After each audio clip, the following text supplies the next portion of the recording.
What is up, guys? Welcome back to another video. Today I'm gonna be doing a tutorial on PTFS for mobile. So first off, you're gonna get a graphics level selection. If you're on mobile, you're gonna want to click low, because unless you got like a NASA mobile, I would recommend this. You can try normal, it'll work, but if you don't want lag, I'd go with low. So then here you can click, there's a few different options. So you can click on options. You'll basically get this page. And you can just it's a settings page. And then there's also tutorials. You can get a computer, laptop tutorial, or a phone, tablet tutorial. So you want to click the play, and now you have all of these different islands. So you can click on Greater Rockford like that, or you can just click it on the actual like this part of the map. So you can click it like that, and then again you can click it either Greater Rockford on this menu side, or actually click it in the map. Okay, now we're in the airport.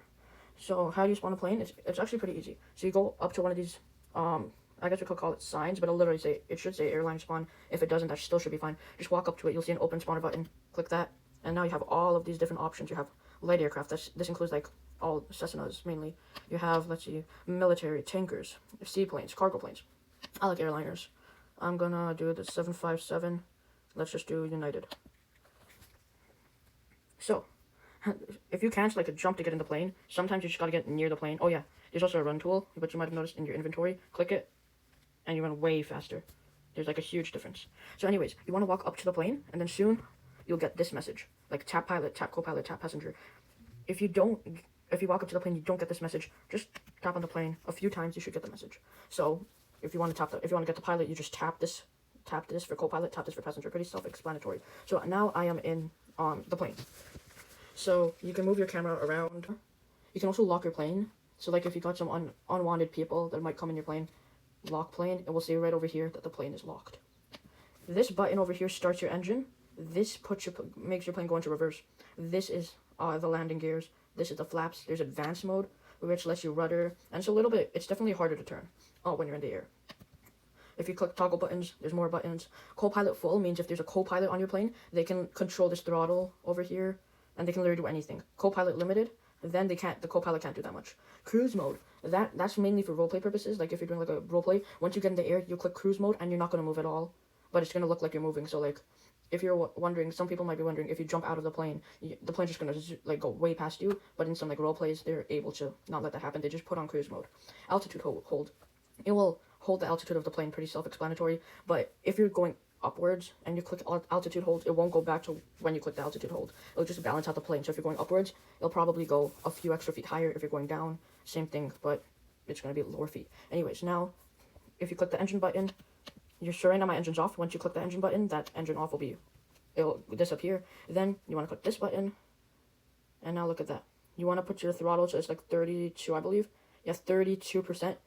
Or maybe even 31%, and you'll go 10 knots backwards. This is the fastest speed you can go backwards. I'm at 100% throttle, I'm still going 10%.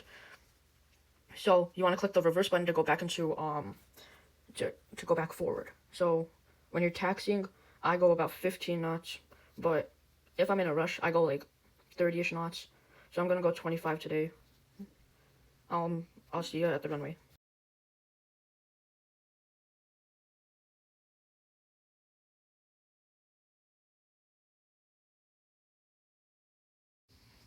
Alright guys, we're here at the runway, and so what you guys can do, especially when you're just practicing the lineup, you can go all the way through this taxi line, all the way here, over here to the runway, or go over here and then line up. But I don't know why, I just like to go here.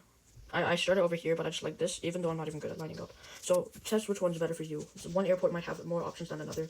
There's also other options over there, but like in the middle, I would not recommend those, because you might not have enough speed to take off.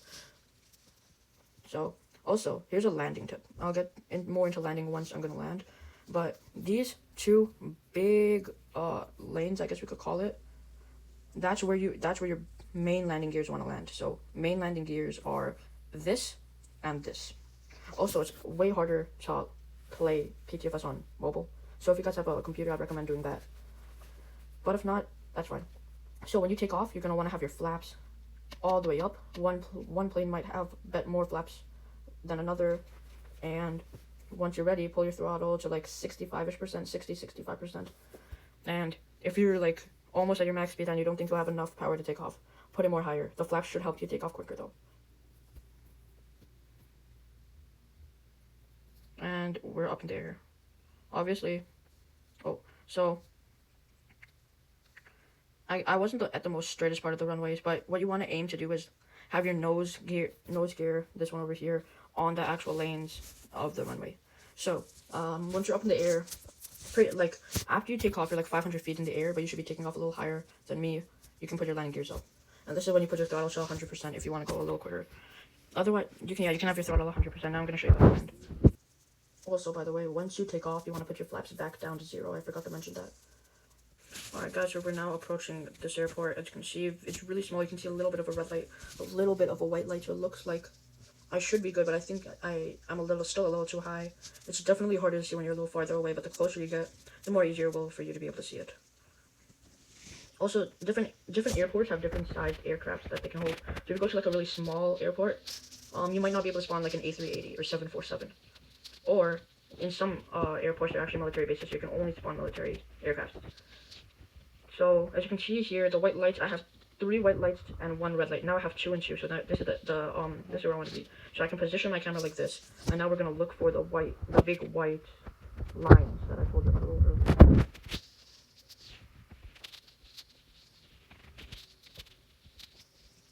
So the white lines are not these lines; they should be a little bigger.